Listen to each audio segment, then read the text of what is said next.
"I'm sorry, sir, but you're not on the guest list."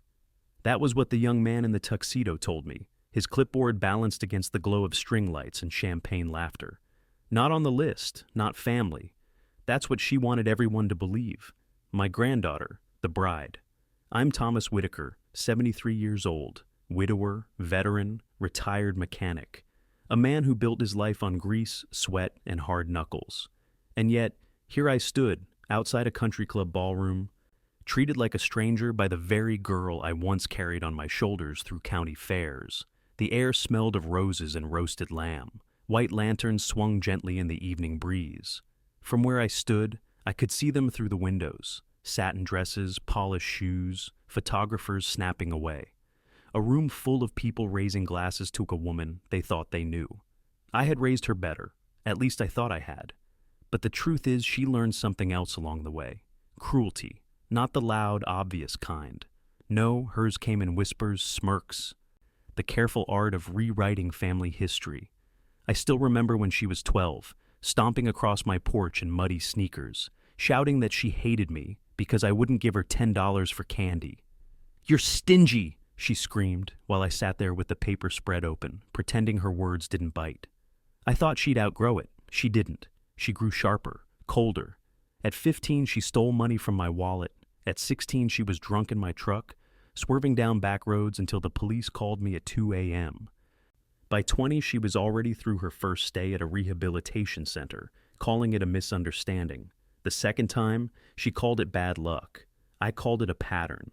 And yet, this wedding, she scrubbed it all clean. To these people, she was polished, polite, radiant in lace and pearl. She had buried the truth deep enough that no one here even suspected. Not her drinking, not her failed marriage, not the child she kept hidden in another town. But me, I remembered everything. 8 years ago, she came close to killing me. I don't say that for drama. I say it because I still feel the scar. A night like any other, the two of us in my kitchen. She'd been drinking, angry. She picked up my hunting rifle, waving it like a toy. I told her to put it down. She laughed. A second later, the barrel was pointed at my chest. The only thing that saved me was the police arriving after a neighbor called about the shouting. She was arrested. They called it reckless endangerment. I called it attempted murder, but I didn't press charges. Family, I told myself. She was young. She'd change. Standing outside her wedding now, I realized she hadn't changed at all. She'd just gotten better at hiding. The doorman glanced at me, shifting nervously. Like he didn't know what to do with this old man in a pressed suit that had seen better days. My reflection in the glass doors looked tired, yes, but not broken. Not tonight. Behind him, I caught a glimpse of her, laughing too loudly, head thrown back, a champagne flute raised. She looked like the kind of woman who believed she'd gotten away with everything. But weddings are funny things. They're not just about beginnings, they're about truth, or at least the truth people choose to display. And I had been silent long enough. I adjusted my tie, the one my late wife gave me on our 40th anniversary. The silk still carried a faint trace of her perfume. Or maybe that was just memory playing tricks. Either way, it steadied me. "I won't cause trouble," I told the doorman. My voice was calm, almost gentle. "But I will be heard." He hesitated, then stepped aside. The ballroom doors opened, spilling golden light across the marble floor. Music swelled, laughter lifted, and every head turned toward the old man stepping into a room where he supposedly didn't belong. My granddaughter froze when she saw me. Her smile faltered. Her groom glanced at her, confused. Guests whispered, leaning toward one another like reeds in the wind. I walked straight to the microphone the band had set up for toasts. My shoes echoed against the polished floor, louder than the music itself. No one stopped me. Not yet. I stood there, looking out at 100 expectant faces. Glasses glittered in raised hands. Candles flickered against mirrored walls. She tried to smile again, but I saw her knuckles whiten around her bouquet. "My name is Thomas Whitaker," I said, my voice cutting through the room. "Some of you know me. Most of you don't. I'm the grandfather of the bride." A ripple moved through the crowd, murmurs, a few surprised looks. She hadn't invited me, hadn't even mentioned me. And that silence was about to end. "They tell you this young woman is a saint," I continued, keeping my tone even, almost conversational. They tell you she's perfect, polished, ready to start a new life. But let me tell you something about her past, the part she left out of tonight's program. Her lips moved silently. Don't. But it was too late. I described the nights she stumbled home drunk, the 2 stints in rehab, the first marriage that collapsed under the weight of lies, the child she hid, the life she pretended never existed. And finally, the night she aimed a rifle at me, laughing like it was all a joke. The crowd went silent, forks froze in midair, the groom's smile drained. And my granddaughter, she stood there trembling, face pale, bouquet shaking like a storm had just blown straight through her. I didn't shout, I didn't curse, I just told the truth, one piece at a time. And when I finished, I set the microphone down, turned to her, and said quietly enough for only her to hear, "You thought erasing me would erase the past, but you forgot. Truth doesn't need an invitation." Her eyes burned with panic, rage, fear, and that was when I knew. This wasn't the end of my story with her, not yet. It was only the beginning. Silence doesn't last long at weddings, not even after a speech like mine. Someone coughed, glasses clinked, a chair scraped against the floor. People tried to recover, as if by resuming their small talk, they could erase what they had just heard. But you can't swallow poison and pretend it's wine. I stepped away from the microphone and moved toward the edge of the room. I didn't sit. I didn't eat. I just stood there, watching the fallout. Her groom looked at her the way a man looks at a stranger who suddenly shares his last name. His jaw tightened, his hand dropped from hers. One of the bridesmaids whispered into her ear. She pulled away like she'd been burned. I might have left right then if she hadn't met my eyes. That look, pure venom, the kind of look that promises payback. The kind of look I'd seen once before, 8 years ago, with a rifle in her hands. That was the moment the first doubt slipped in.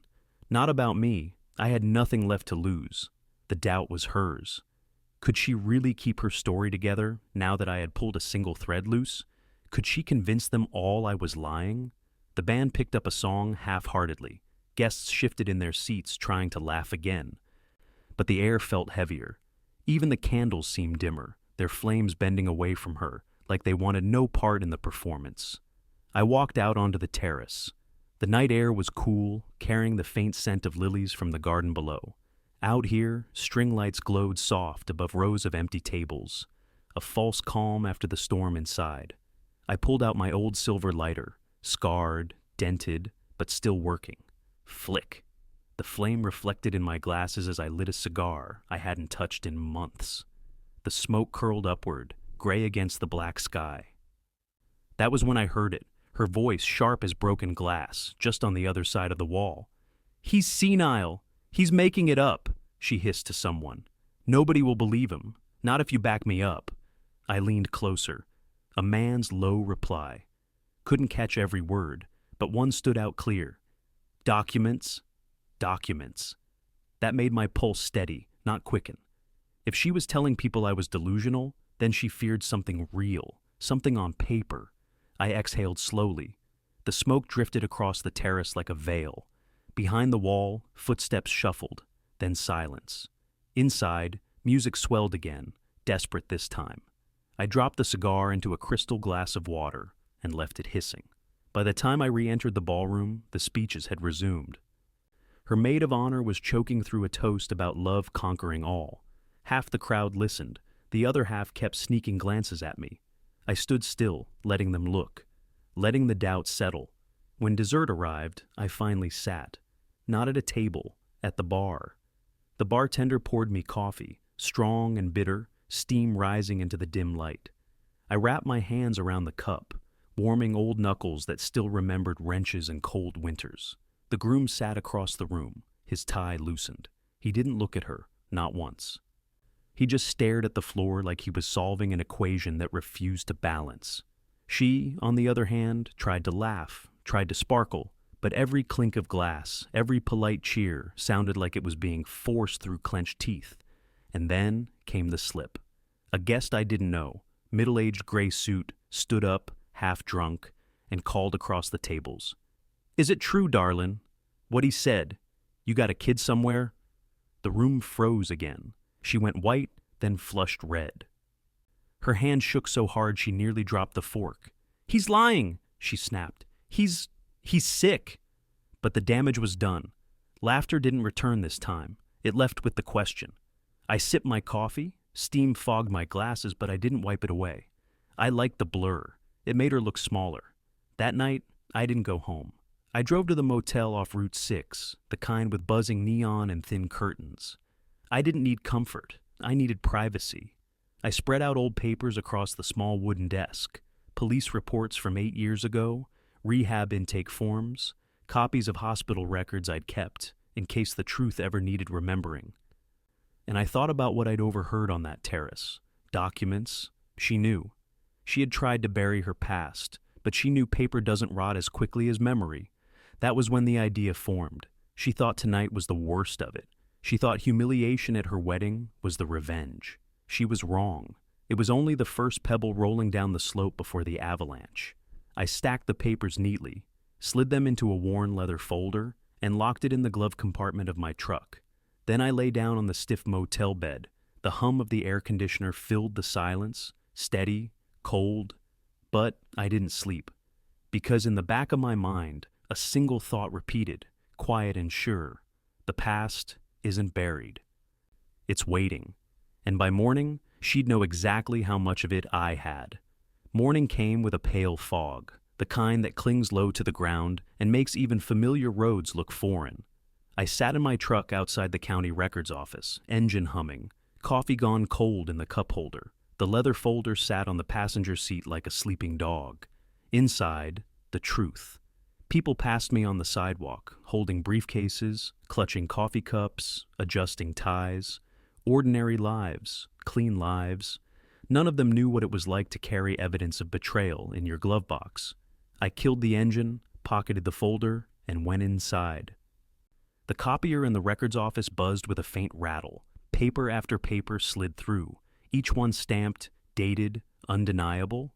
Police report. March 17th, 8 years ago, reckless endangerment with a firearm. Intake form, rehab facility, twice.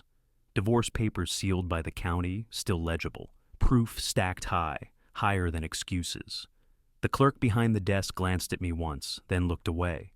To him, I was just another old man with paperwork. But to me, every copy was a nail, and I was building a coffin for the lies she'd told. By noon, the folder was heavier, thick with duplicates. I slid it under my arm and walked back to the truck. Fog had lifted, sunlight sharp and unforgiving. A good omen. Truth looks best in daylight. I didn't drive straight to her. That would have been too easy, too loud. No, first I made a stop at the post office. 3 envelopes, one for the groom, one for his parents, and one for the local church committee, the very group funding her new youth outreach project. A nice little program she'd pitched as her redemption story. Alcohol-free dances, mentorship nights, the kind of wholesome image that keeps donations flowing. The clerk weighed the envelopes. "Certified or regular?" he asked. "Certified," I said. My voice was steady, micro hook. The kind of steady voice that comes when you're not threatening anymore. You're acting. When I left the post office, I felt lighter. Not happy, never happy, just lighter. I drove back to the motel, pulled the curtains shut, and waited. Revenge doesn't always come with fire. Sometimes it comes with silence, with the sound of other people opening envelopes they didn't expect. By evening, the phone rang. An unfamiliar number. I let it go to voicemail. Her groom's voice played back, sharp, rattled. "Mr. Whitaker, I need to speak with you, immediately." "This is serious." I deleted the message. If he wanted the truth, he already had it in his hands. Night fell heavy. The neon motel sign flickered red against the thin curtains, painting the room in restless light. I lay on the bed, hands folded across my chest, thinking of her face when she realized her secrets weren't secrets anymore. The first strike had landed. But revenge is never clean. The next morning, I drove past her house. The driveway was full, cars parked crooked, blinds drawn. Something was happening inside. I rolled the window down, caught the faint sound of shouting through glass, her voice frantic, high-pitched. A man's deeper reply, steady and cutting. Neighbors stood across the street, whispering, shaking their heads. One of them noticed me idling and gave a small nod. Recognition, sympathy maybe, or just curiosity. I didn't wave back, I just drove on. At the diner down the road, I sat with bacon and eggs untouched, coffee refilled twice. The waitress asked if I was okay. I told her I was fine. She didn't believe me, but she left it alone. By noon, word had spread. Small towns don't need megaphones. They just need one phone call, one whisper over coffee, and the story grows legs. I heard it from two men at the counter. Did you hear about that bride, rehab, divorce, kid she never talks about? They shook their heads, voices low but sharp. I didn't turn around. I didn't need to. The first strike was moving on its own now. But strikes invite counter-strikes. That night, back at the motel, I found a note slipped under my door. No envelope, just folded paper. 6 words scrawled in a handwriting I knew too well. You should have stayed buried, old man. The letters were jagged, pressed deep into the paper, like she'd carved them instead of written them. I sat on the edge of the bed, note in hand, neon buzzing outside. My chest didn't tighten, my pulse didn't race. It slowed, because this wasn't fear, this was confirmation. She knew I wasn't finished, and she was preparing to fight back. The note sat on the motel desk all night, its jagged words staring back at me. You should have stayed buried, old man. I didn't tear it up, didn't burn it. I left it there under the thin lamp, its shadow stretching across the wood like a scar. By morning, the silence had changed. Not calm silence, accusing silence. The kind that creeps under motel doors and hums in neon light. I checked out early. The clerk barely looked up from his crossword. Headed home? He asked. Not yet, I said. The air outside smelled of wet asphalt. Fog clung to the windshield as I drove. I didn't head toward my house. I headed toward town. I needed to see the damage myself. And there it was. At the diner, conversation froze when I walked in. Forks paused mid-air. Chairs shifted. People stared too long, then looked away too quickly. The waitress poured coffee but avoided my eyes. Steam rose from the mug, carrying the faint scent of burnt beans.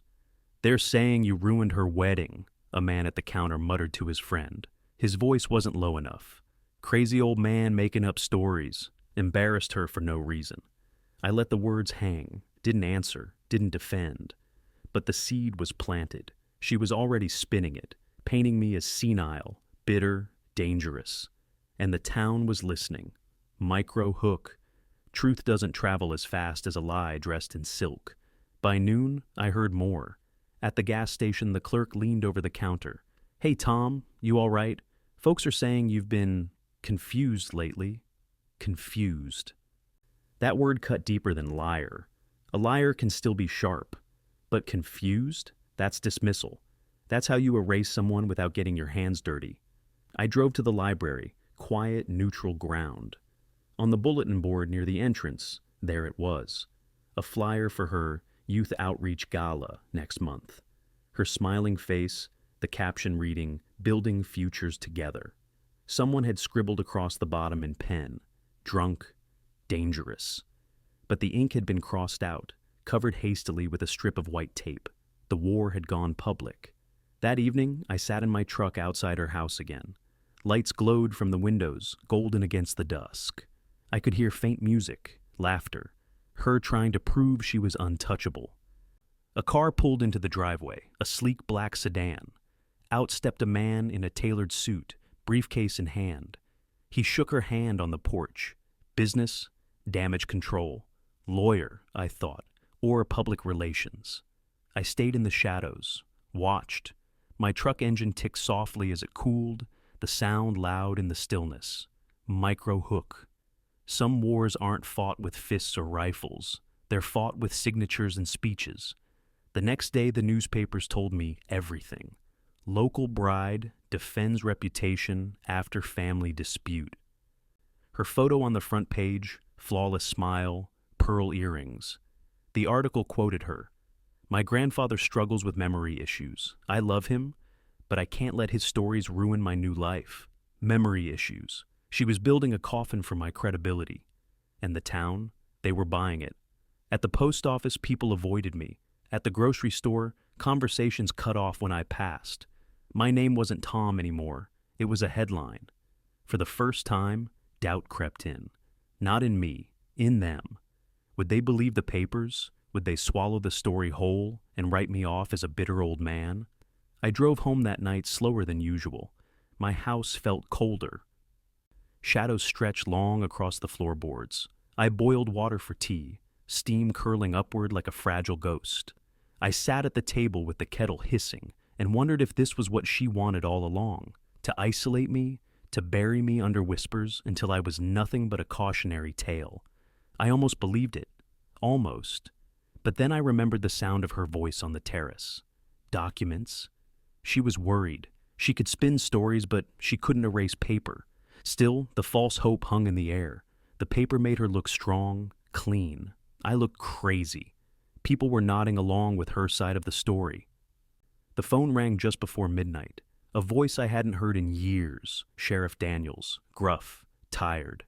"Tom," he said, "I've had calls. Folks saying you're stirring trouble. I'm asking, don't make this worse. Let the girl live her life." I didn't answer right away. I stared at the kettle, still steaming. "I'll think about it," I said finally. He sighed. "That's all I ask?" The line clicked dead. And for a moment, just a moment, I felt it. The weight of losing. The sense that the tide was turning against me. But then I looked at the folder on my desk, still thick with records, stamped and sealed. And I remembered, lies are pretty, but they don't hold in court. I closed the folder, slid it back into the drawer, and whispered to the empty room, "Not yet." Because false hope cuts both ways, and hers was about to end. The papers piled up against me faster than I expected. Her lawyer drafted a statement, glossy and polished, printed in the Gazette by Tuesday morning. "Our family is dealing with a difficult situation. We ask for privacy and compassion as we support my grandfather through his decline."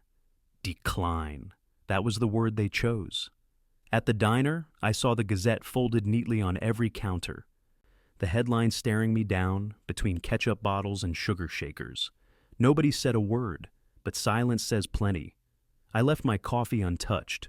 The steam rose and curled away, like it didn't want to be near me either. Outside, the town looked smaller, narrower. The street lamps buzzed faintly even in daylight, as if they too had grown tired of me. Micro hook. Reputation doesn't die with a bang. It dies with shrugs, turned backs, polite nods. By Wednesday afternoon, I was summoned, no other word for it, to the church office. Pastor Klein sat behind his desk, Bible open but untouched. His glasses slid down his nose as he sighed. "Tom, the committee's concerned with your outburst at the wedding and the rumors." "They're not rumors," I said. My voice was low even. "They're facts." He folded his hands. "Maybe. But facts don't matter when people choose not to hear them. We can't risk our youth program being dragged into scandal. I'm sorry, but we have to cut ties." Cut ties. Another phrase that sounds cleaner than it feels.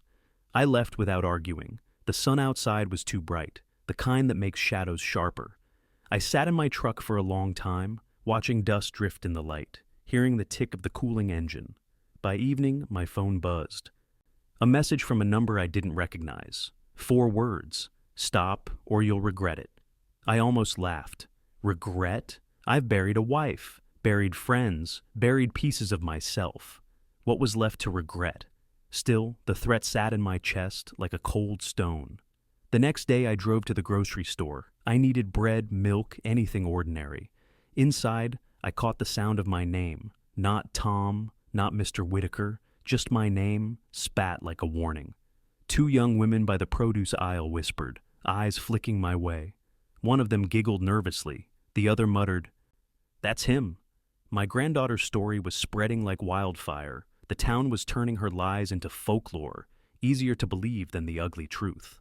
At the checkout, the cashier, boy no older than 17, hesitated when he handed me my change. He slipped the bills onto the counter instead of into my hand. Like touching me might be contagious.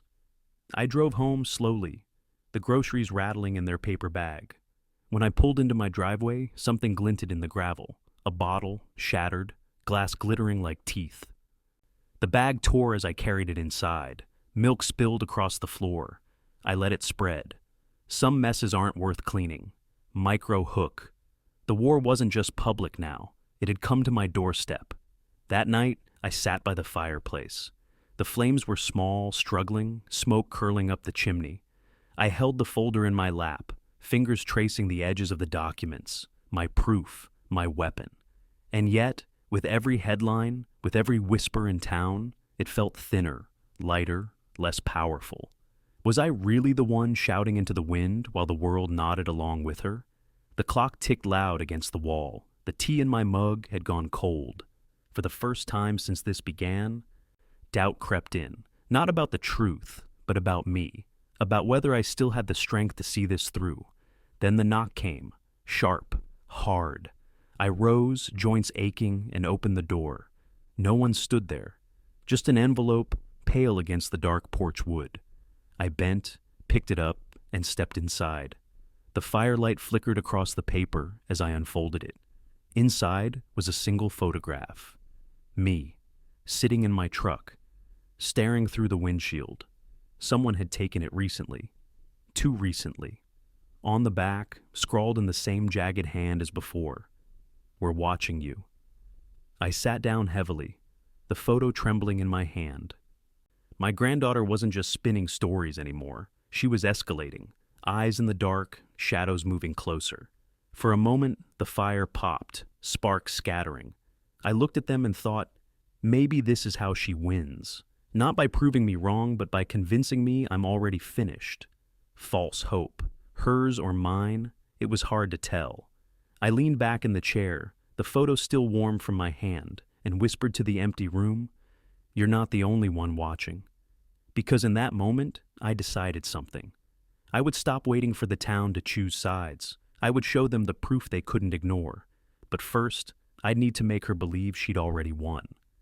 The photograph sat on my table for 2 days, my face through a windshield, the words, "We're watching you," scratched into the back. I didn't report it, didn't wave it around for sympathy. Fear loses its teeth when you stare it down too long. Instead, I slipped it into the leather folder with the rest of my proof. One more piece of the puzzle. On the third day, I drove into town. Fog clung low, the kind that blurs the edges of everything. Perfect. People see less clearly in weather like that. At the courthouse, I parked my truck between shiny sedans. Inside, the hall smelled of polish and stale coffee. My boots echoed across marble floors as I carried the folder to the clerk's office. "Need to file these," I said, sliding the stack across the counter. "Police reports, rehab forms, records the town had chosen to forget." The clerk flipped through them, eyes flicking, face tightening. "You want these on public record?" "Exactly," I said. Micro hook. Secrets don't rot in the dark, they rot in the light. By the time I left, the documents weren't just mine anymore. They were filed, stamped, accessible to anyone curious enough to ask. That night, I went to the VFW hall. Old friends, old stories, the smell of beer and dust. I didn't plan to say anything. I just needed to be seen. But small towns thrive on whispers. It didn't take long. "Tom," one man muttered, leaning across the bar. "Heard you put something in the record." I shrugged. Figured the truth deserves a drawer. The man's eyes widened. He didn't push, but he didn't need to. Word would carry itself by morning. Still, she moved faster than I expected. The next day, the Gazette ran another headline. Granddaughter targeted in harassment campaign. Her photo again, flawless as ever. The article quoted her lawyer. "Our client has been subjected to fabricated claims and malicious filings intended to damage her reputation." Fabricated. Malicious. Strong words. At the grocery store, a woman I'd known 30 years crossed the aisle to avoid me. At the post office, the clerk hesitated before handing me my change. At church, the pew beside me stayed empty. It stung, more than I wanted to admit. But doubt had already started to slip into the cracks. I saw it in the way the young cashier glanced at the Gazette, then at me, then back at the paper, wondering. I saw it in the way one of her bridesmaids whispered too long with her groom outside the gas station. Stories can spin fast, but truth has a way of snagging. That night, I prepared my next move. At home, I set up my old projector in the den. The bulb flickered weakly, dust floating through the beam. Onto the wall, I cast photographs, old family snapshots, police reports, rehab intake sheets, frame after frame, my own war room. In the silence, I practiced, speaking the truth not with anger, but with calm precision. Because when you sound calm, they can't call you crazy. The phone rang while I was mid-sentence. Unknown number. I let it go to voicemail. Her voice, shaking, strained. You think you've won? You haven't. People believe me. They'll always believe me. You're just an old man shouting into the wind. She hung up. But here's the thing. Wind carries sound, sometimes farther than you'd expect. Micro hook. She wasn't confident. She was scared. You can hear it in the way someone breathes between words. The next morning, her groom showed up at my porch. His tie was loose, his eyes rimmed red. He didn't sit. He just stood there, holding one of the certified envelopes I'd mailed. Is it true? He asked. I didn't answer with words. I handed him the folder. He opened it, page after page, his hands shaking harder each time. Finally, he closed it and whispered, God help me. Then he left. I watched him drive off, dust rising behind his car. For the first time, I felt the tide shift. Not victory, not yet. But the ground wasn't all hers anymore. That night, I returned home to find my porch light shattered, glass scattered across the steps, glittering in the moonlight. A warning, or a tantrum. Hard to tell the difference. I swept the shards into a pan, each piece chiming like broken bells. She was unraveling, and when people unravel, they make mistakes. But even I wasn't ready for the mistake she made next. The following morning, I woke to a knock on the door. Sheriff Daniels stood there, hat in hand, face tight. Tom, he said, we got a call. She's accusing you of stalking her, says you've been outside her house, taking pictures. I almost laughed. She's the one sending threats to me. He sighed. Doesn't matter what I believe. There'll be a hearing, restraining order request. You'll need to show up. And there it was, the trap snapping shut. Her story was still strong enough to drag me into court, strong enough to turn my revenge into a crime. As the sheriff left, the morning sun caught on the broken glass I hadn't swept clean from the edge of the porch. It glowed sharp, dangerous. And for the first time, I realized something chilling. If I misstepped, I wouldn't just lose the war. I'd lose everything. The courthouse smelled of old paper and older fear, the kind of smell that lingers when people bring their worst secrets inside and try to dress them up as misunderstandings. I sat at the defense table, folder closed in front of me. Across the aisle, she sat with her lawyer. Her dress was perfect, her makeup flawless, but her hands wouldn't stop fidgeting with the strap of her purse. The judge entered. People rose. The wood of the benches creaked like tired bones. Her lawyer stood first, spoke smooth, polished. My client has endured harassment from her grandfather, stalking, public humiliation, malicious accusations. This behavior has escalated, and she fears for her safety. She lowered her eyes as if rehearsed shame. A small sniffle, perfect for the audience. The judge turned to me. Mr. Whitaker?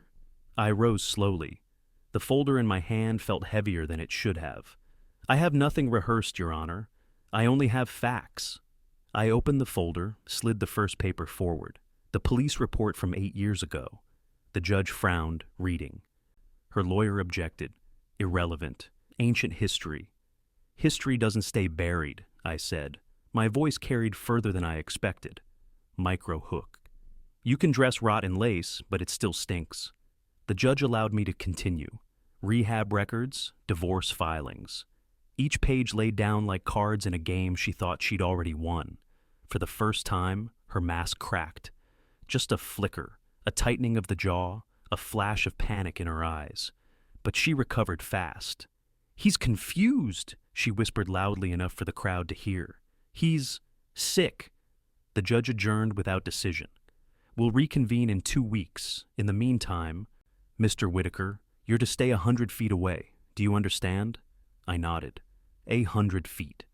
Distance doesn't weaken truth. Outside, storm clouds gathered. The air felt charged, metallic, as if even the sky knew something was about to snap. Reporters waited on the courthouse steps. Small-town press, but cameras still clicked the same, no matter how big the town. They rushed her first. "Is it true? What about the records?" She smiled, teeth too white, voice too sweet. "My grandfather is confused. Please respect our privacy." Her lawyer guided her into a black sedan. But before she ducked inside, her eyes found mine across the crowd. And for the first time, she didn't look angry. She looked scared. That night, my porch light flickered. I sat inside with no lamp lit, just the dim glow of embers in the fireplace. Shadows stretched across the walls like grasping fingers. The phone rang. "Unknown number." I answered. A man's voice this time. Low, nervous. "Mr. Whitaker. I shouldn't be calling, but I can't keep it quiet anymore. She paid me to write those articles, the Gazette pieces. They weren't investigations, they were drafts from her lawyer's office." I gripped the receiver tighter. "Who is this?" "Doesn't matter, just know. People are starting to doubt her, quietly. Check tomorrow's paper." The line went dead. Micro hook. Truth leaks slow, but once it starts, it floods. The next morning, the Gazette headline was smaller than usual, tucked at the bottom. Correction. Sources misattributed in previous article regarding family dispute. Correction, not an apology. But cracks are cracks. By noon, more calls. Anonymous, a bridesmaid, a neighbor, even her ex-husband's cousin. Each one saying the same thing in different words. She's not who she says she is. We've seen it. We've lived it. It was all unraveling, thread by thread. But unraveling fabric can still strangle if you're caught in it. That evening, I found my mailbox pried open. Inside, ashes, burned paper. Someone had tried to torch something, but the rain had doused it. I sifted through the wet clumps. One page survived enough to read. A custody filing, her name on it. The child she'd hidden. Proof she'd lied about being childless. She wasn't just hiding her past. She was erasing her own blood. I sat at the kitchen table. The damp page spread before me, rain tapping against the window. My hands trembled, not from weakness, but from the sheer weight of knowing. I wasn't just fighting for revenge anymore. I was fighting to stop her from burying every truth that ever tied her to family. And then came the knock. Not sharp this time. Slow. Deliberate. I opened the door. She stood there, alone, rain dripping from her hair, mascara streaking down her face. No lawyer, no mask, just her. "You don't know what you've started," she whispered. Her voice cracked, her eyes burned. And in that moment, I realized the storm outside wasn't half as violent as the one standing on my porch. She stood on my porch, rain dripping off her lace sleeves, like the dress was melting straight off her skin. Her makeup had run, her hands shook, but her eyes still burned with that same fire I'd seen 8 years ago when she pointed a rifle at me. "You don't know what you've started," she whispered. I didn't answer. I just let the silence sit between us like a wall. The storm rattled the gutters, thunder low and steady. She stepped closer. "You've ruined everything. My husband's gone, the church won't return my calls, the donors pulled out. Do you think you won?" Her voice cracked, but the venom was still there. I opened the door wider, gestured toward the table. "Come inside," I said. "Let's end this in the dry." She hesitated, then crossed the threshold. Her heels clicked against the old wood floors. For a second, it was almost like years ago, her stomping into my kitchen demanding money, throwing insults like stones. Some things don't change. The fire in the hearth crackled weakly. I poured her coffee. She didn't drink it. She just stared at the folder on the table, the folder that had followed me through this whole war. "You think papers prove anything?" she spat. "You think they make you right? You're just bitter, old, alone." "Maybe," I said. I slid the folder toward her. "But bitterness doesn't forge signatures. Bitterness doesn't book rehab stays. Bitterness doesn't hide a child." Her face went pale. She pushed the folder back, like touching it might burn her. For a long time, we sat in silence. The clock ticked. Rain softened. Then she leaned forward, voice lower. "What do you want? Money? An apology? To watch me crawl?" I shook my head. "I want the truth to outlive me, that's all." She laughed, a broken sound, more air than voice. The truth? Nobody wants the truth. They want a story, and I was better at telling it than you. That was the closest thing she'd ever said that rang honest. Micro hook. Truth doesn't win by being believed. It wins by being undeniable. I opened a drawer and pulled out a flash drive. Small, silver, nothing special.